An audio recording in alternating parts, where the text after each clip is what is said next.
ছিলাম, এই লেগে আমি আন্দোলন করি নাই। রাজপথে প্রতিদিন আমি ছিলাম, আব্দুল কুদ্দুস কোনো মিটিংয়ে বাদ ছিল না। 365 দিন আমি 66 দিন থাকি রাজপথে। কেন লেখা থাকি? বৈষম্য আন্দোলনের লেখা যুক্ত ছিলাম।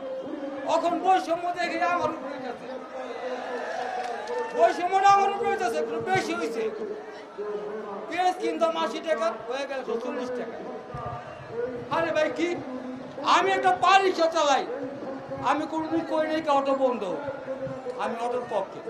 প্রযুক্তি যখন পাল্টাইছে এটা চলবো, আপনি চান আর না চান, বিশ্বে কোনোদিন বিজ্ঞান থাইমা থাকে না।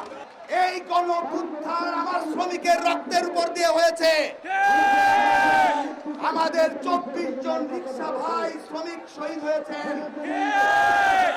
সেই গণ